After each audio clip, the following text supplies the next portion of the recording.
Okay, so here's the situation that's playing out right now, this week, in condo buildings across Florida.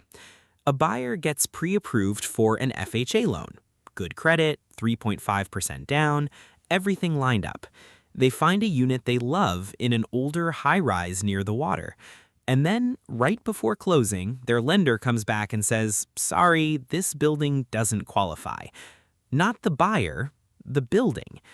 Right now, according to industry tracking cited by property managers in South Florida, less than 1% of the condo inventory in South Florida is actually eligible for FHA financing.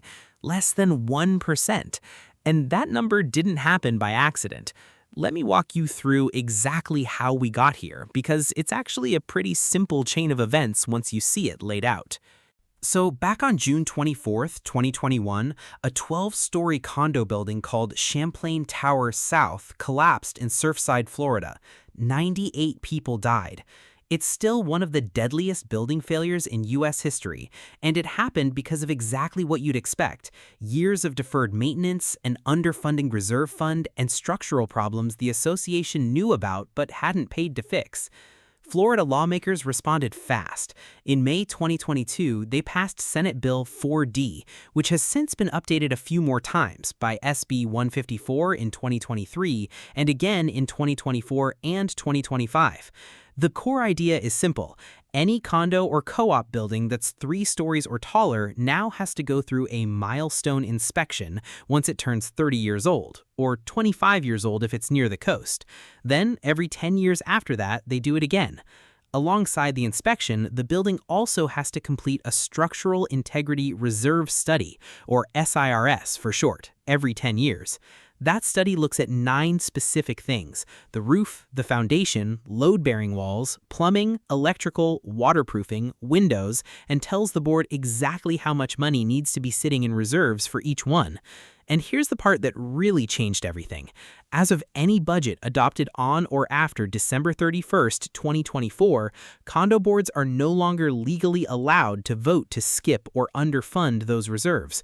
That was the old loophole. For decades, boards could vote to waive full reserve funding to keep monthly dues low.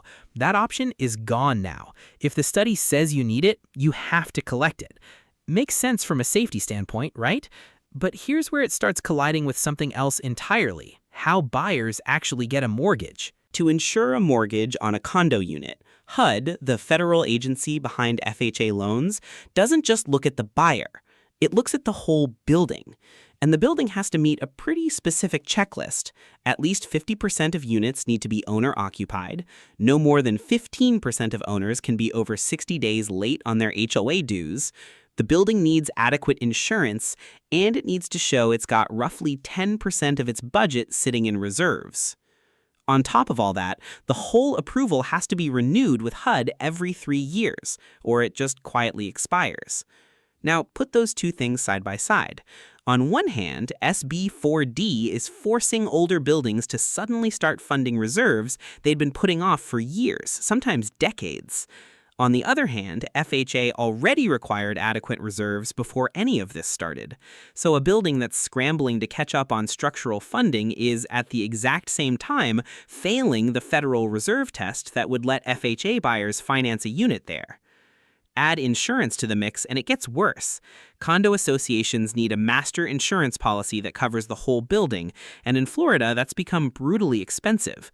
Some carriers have simply stopped writing new condo policies altogether, especially for older concrete towers along the coast. When a board can't get affordable coverage or has to accept a policy with reduced coverage limits just to stay insured at all, that often fails FHA's insurance requirement too, even if the building actually passed its structural inspection. So you end up with buildings that are structurally fine.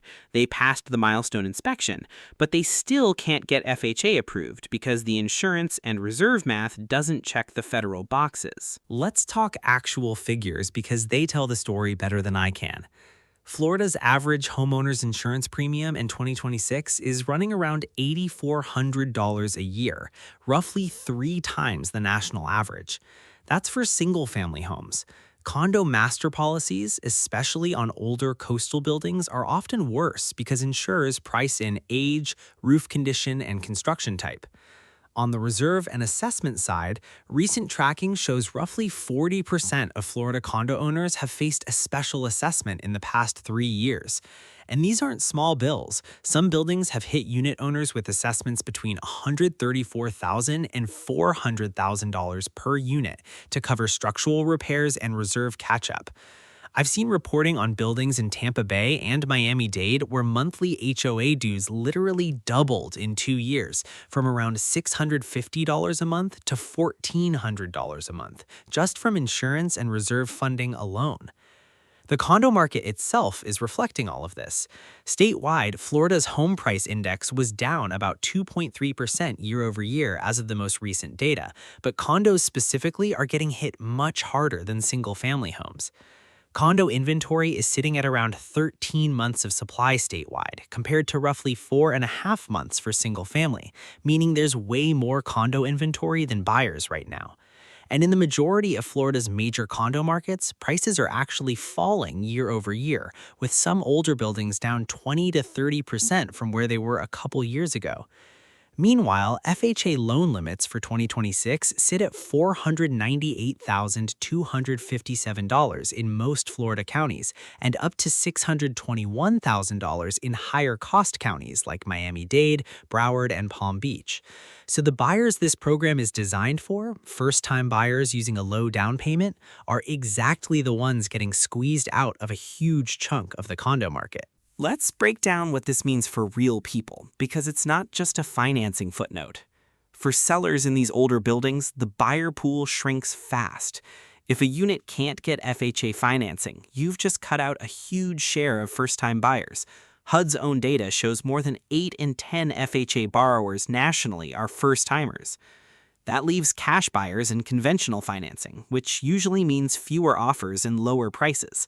And that's showing up in the data. Cash buyers now make up around a third of all Florida transactions and over 2/3 of luxury sales in Miami-Dade, which tells you a lot about who's actually able to buy right now.